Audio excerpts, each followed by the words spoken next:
Hey everyone, and welcome back. Retirement's a hot topic, right? Hmm. Well, today we're diving into retirement strategies, but with a twist. A Yeah. twist. We're focusing on strategies for those who are getting a later start, the late bloomers. Our guide for this deep dive is Late Bloomers, Retirement Strategies for the 50-plus Trick. Ah, I see. Yeah. This book is great because it doesn't treat getting a later start like you're behind or Yeah. anything. Right. It really focuses on all the unique advantages you actually have when you're starting at 50 plus. Yeah, it really is refreshing, isn't it? I mean, so many resources are all about starting young. Right. But this book, it acknowledges all things you bring to the table at this point in life. Exactly. Like, think about it. You have years of experience, you have a better understanding of what you value, and honestly, you're probably more financially stable than you were back in your 20s. Yeah, absolutely. The book's dedication actually really resonated with me. It says, to the dreamers and doers who refuse to let time define their potential. Oh, wow. Yeah, that's great. I mean, who says you can't start a new chapter at any age, right? Yeah, exactly. And the foreword emphasizes this even more, this whole fresh start mindset. Yeah. It's not about catching up. It's about using all the wisdom and experience you've gained over the years to create a retirement that truly aligns with your goals and what you want. It's a powerful way to look at it, that's for sure. But before we get too carried away dreaming about, beach vacations and passion projects, Right. the book reminds us we need to be realistic and take stock of our current financial situation. Absolutely. Can't forget that part. And full transparency, the book does have a disclaimer that's important to mention. Okay. It's not offering specific financial advice, and talking to a professional is always a good idea. Right. But the book does a really good job of walking you through, evaluating your savings, assets, and any debts you might have. Okay, so no sugarcoating it? Nope. So how does the book suggest we approach this whole financial assessment? Where do we even start? Well, it suggests starting with a really thorough inventory of your financial resources. Gather all your statements, bank accounts, retirement accounts, investment portfolios. Even assess any tangible assets you might have, like real estate. Think of it like taking inventory before you start a big project. Okay, so get a clear picture of what we have to work with. Makes sense. Right. Then the book talks about connecting our savings goals with the lifestyle that, we picture for retirement. Is that when we start dreaming a bit? Yes, but with a healthy dose of reality. The book emphasizes making it personal. What kind of life do you want to live in retirement? Travel, hobbies, spending time with family? Then figure out what those things actually cost. So we're not just saving blindly, we're saving with a specific purpose in mind. I like that. Yeah, it can help you stay motivated. It can, for sure. Mm. But what about debt? The book doesn't shy away from addressing that, does it? No, not at all. It encourages everyone to analyze any debts and liabilities they have. Things like mortgages, credit cards, or loans. It's all about being upfront about those challenges and making a plan to tackle them. Okay, so taking control of that debt, that's crucial. It can feel a little overwhelming, though, all this talk about finances and planning. It can be, yeah. The book mentions something called SMART goals. Can you explain what those are and why they're important? Absolutely. SMART goals are a great way to break down a big goal, a potentially scary goal like retirement planning, into smaller, more manageable steps. Okay. SMART stands for specific, measurable, attainable, relevant, and time-bound. I love that. So instead of feeling overwhelmed by this huge goal of retirement, we can break it down into smaller, more achievable steps. Exactly. Feels a lot less daunting, that's for sure. A lot less daunting. And each step you take, whether it's managing your finances, reducing that debt, or increasing those savings, it brings you closer to that big goal of a secure and fulfilling retirement. Love that. That's a great reminder. Okay, so we've assessed our financial situation, set some SMART goals, and now we're ready to start maximizing our saving potential. What are some of the key strategies that the book highlights, especially for us late bloomers? Well, one of the first things it stresses is the importance of a solid emergency fund. Oh, yeah. Yeah, and this is especially crucial for late bloomers because it acts as that financial safety net. Okay. I see why that would be important. Life can throw curveballs, and having that emergency fund can prevent us from having to touch our retirement savings Exactly. to cover those unexpected expenses. So how much should we aim to have in our emergency fund? The book recommends having at least 3 to 6 months worth of living expenses saved up. Yeah. This should give you enough of a cushion to handle those things like medical bills, home repairs, even a job loss, without derailing your retirement plans. Emergency fund. Check. Yeah, Now let's talk about aggressive saving strategies. The book seems to be a big proponent of it those, is. especially for late bloomers. Especially, yeah. What are some of the tactics it suggests? Well, it offers a variety of approaches, everything from creating a detailed budget and cutting costs to setting those specific savings goals and even automating your saving. Hmm. The key takeaway is that every dollar you save today is a dollar earned towards your future. Yeah, I really like that idea of automating savings. Takes the willpower out of it. Right. It's like tricking yourself into saving without even thinking about it. Yeah, exactly. It ensures that a portion of your income is consistently going towards your savings before you even have the chance to spend it. I like that a lot. Now, the book also mentions something called catch-up contributions. It sounds like this could be a real game changer for us late bloomers. Could you explain what that is and how it works? Of course. For those over 50, the IRS actually allows for higher contribution limits to retirement accounts like 401ks and IRAs. And it's designed to help people who maybe weren't able to save as much in their younger years. It helps them boost their retirement savings later on. Oh, Yeah. okay. So it's Yeah. like a second chance to catch up and get on track. That's Yeah. awesome. How much extra can we actually contribute with these catch-up options? Well, for 2023, the catch-up contribution limit for a 401k is an additional $7,500 on top of the regular contribution limit. Wow.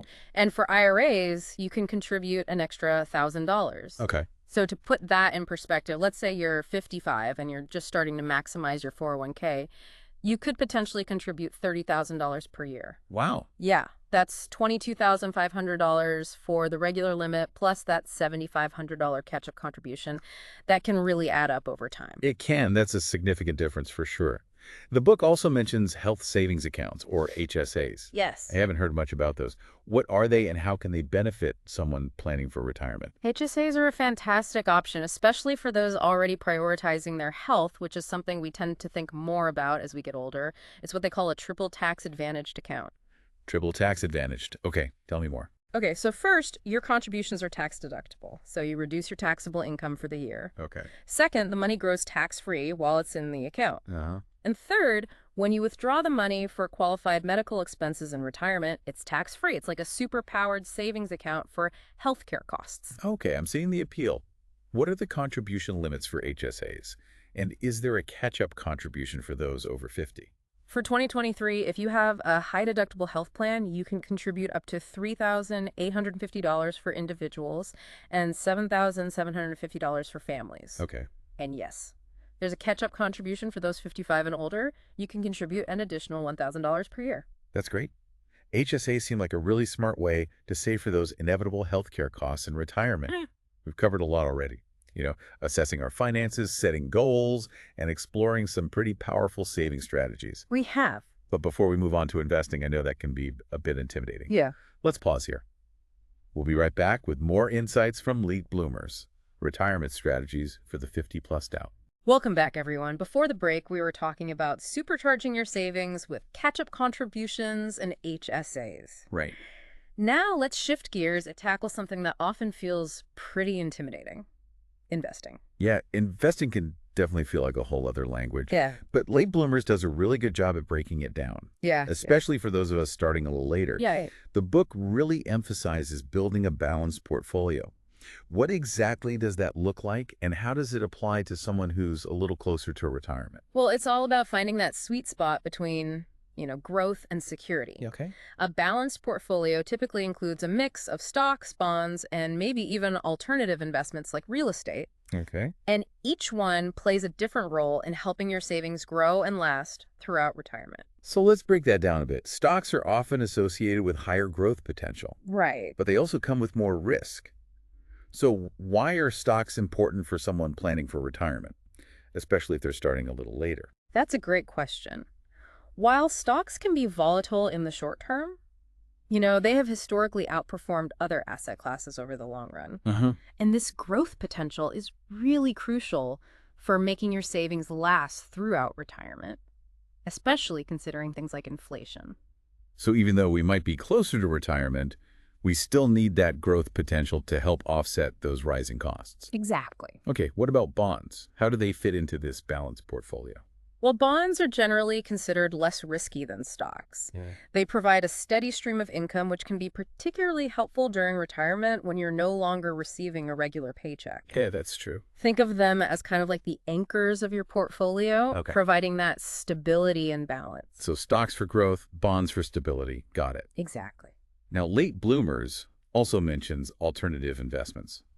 What are those and how do they play into the mix? Well, alternative investments can include things like real estate, commodities, or even precious metals. And they can help diversify your portfolio, which is a key strategy for managing risk. Diversification. Yeah. That's a word you hear a lot in the investment world. Why is it so important, especially for someone approaching retirement? Diversification is like that old saying, don't put all your eggs in one basket. Right. By spreading your investments across different asset classes, you're protecting yourself from the ups and downs of any single market. Okay. So if one investment isn't performing well, others can kind of offset those losses. It's like building a safety net within your portfolio. Exactly. Okay. The book also talks about adjusting your asset allocation as you get closer to retirement. Can you explain what that means and why it's important? So imagine you're sailing a ship. Okay. As you approach your destination, which is retirement, you're going to want to adjust your sails for smoother waters, lower risk investments. Asset allocation is essentially the same thing. Okay. It's about gradually shifting your investments from those higher risk assets like stocks Yeah. towards those lower risk options like bonds as you get closer to your retirement date. So as we get closer to actually needing to use those savings, we want to protect them a bit more from those potential market fluctuations. Yeah, It's like taking your foot off the gas and easing into retirement. That makes sense. exactly. It's about finding the right balance for each stage of that retirement journey. Okay. But remember, the book strongly emphasizes seeking professional financial guidance, especially when it comes to investing. Yes. The book definitely stresses working with a financial advisor who specializes in retirement planning, especially for those of us who are getting a later start. Why is that so crucial? Well, a financial advisor can help you navigate the complexities of investing. Yeah. They can assess your individual needs, risk tolerance, and financial goals to develop a personalized investment strategy that aligns with your vision for retirement. It's like having an experienced guide to help you chart the best course. That makes a lot of sense. Sounds Yeah. well worth the investment, especially when it comes to something as important as our retirement. Yeah, absolutely. Okay, so we've got our investments sorted out, at least in theory. Now, what about actually using those savings during retirement? The book introduces this concept called the 4% rule. Yeah. Can you explain what that is and how it works? So the 4% rule is a guideline for withdrawing funds from your retirement savings each year without depleting your nest egg too quickly. Okay. It suggests withdrawing 4% of your total savings in your first year of retirement and then adjusting that amount for inflation each year after that. So it's like a rule of thumb for how much we can safely spend each year Yeah, without running out of money. right. But does the book acknowledge that everyone's situation is different? Absolutely. And it's important to note that the 4% rule is just a starting point. Right. Your individual needs, healthcare costs, lifestyle choices, and even life expectancy can all impact how much you'll need to withdraw each year. So while it's a helpful guideline, we still need to create a personalized budget and spending plan that works for our unique circumstances. You got it. Speaking of individual circumstances, the book also delves into the timing of Social Security benefits, It does, yeah. which is a big decision for anyone approaching retirement. Absolutely. So what does it say about that? Well, the book explains the complexities of choosing when to claim Social Security benefits. You can claim early for a smaller monthly payment, or you can delay claiming for a larger payout later on. There are pros and cons to each approach. The best choice really depends on your individual situation. It's definitely not a one-size-fits-all decision. Factors like our health, life expectancy, and even our spouse's situation can all come into play. Yeah. It sounds like this is another area where a financial advisor could be really helpful. Oh, for sure. A financial advisor can help you weigh the different options and make that choice that best aligns with your overall retirement plan. Okay, good to know. Now, there's one more crucial piece of the retirement puzzle we need to address. And that is? Taxes. Yes, taxes. The one thing we can't escape even in retirement. Right. Does the book mention the tax implications of withdrawals from retirement accounts? It does. Yeah. And it highlights the difference between traditional and Roth accounts. Okay. So with traditional accounts, you contribute pre-tax dollars, which lowers your taxable income now. Mm-hmm.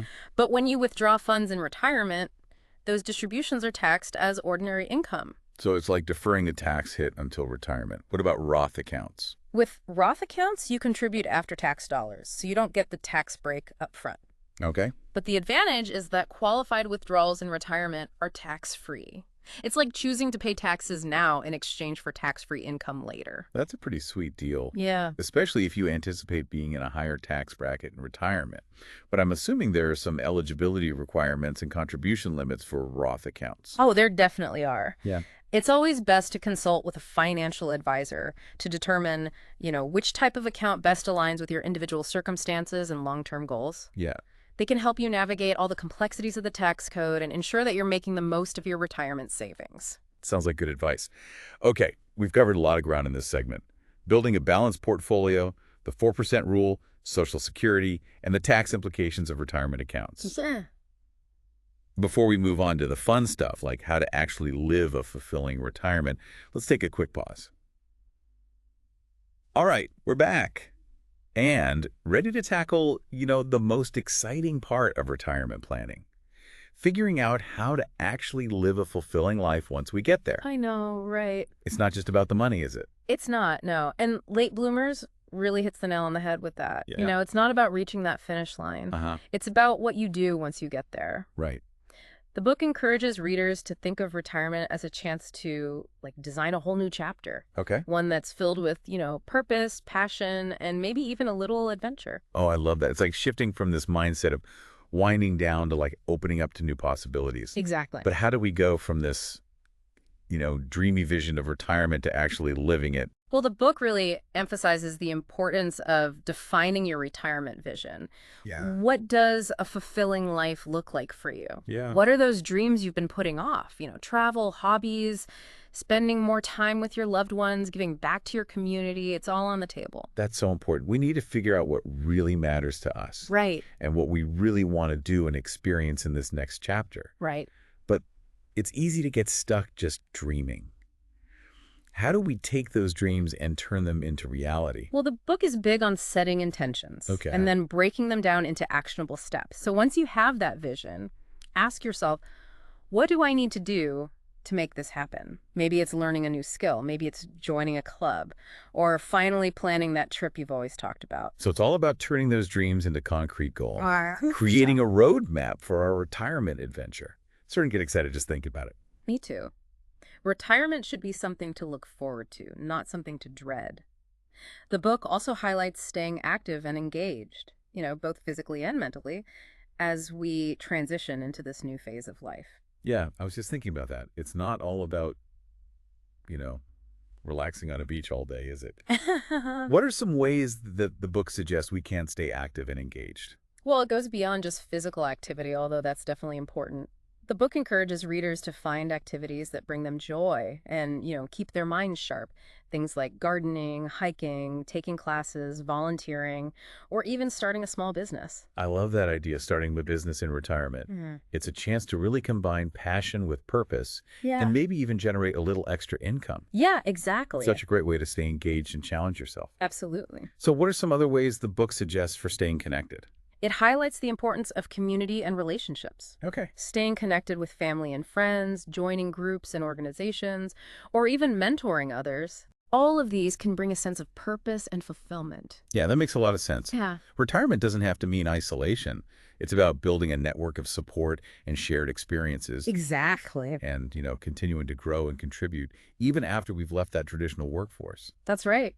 The book even encourages readers to think about how they can share their knowledge and experience with others, whether it's through mentoring, volunteering, or even starting their own ventures to give back to their communities. That's such a beautiful way to frame it. I think so. Retirement becomes this opportunity not just to pursue our own dreams, but to help others achieve theirs as well. Yeah. It's about leaving a legacy that goes beyond just our careers. Exactly.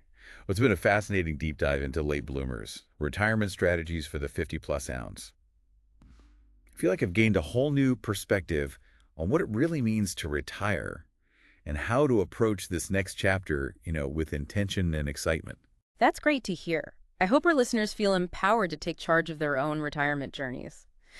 Create a life that truly reflects their values and aspirations. That's what it's all about. To all our listeners out there, especially those of you embracing the late bloomer journey, remember, it's never too late to start planning for a fulfilling retirement. Take that first step today, whether it's assessing your finances, setting a small goal, or even just dreaming about what you want this next chapter to look like. Make it your own and make it amazing. Until next time, happy planning.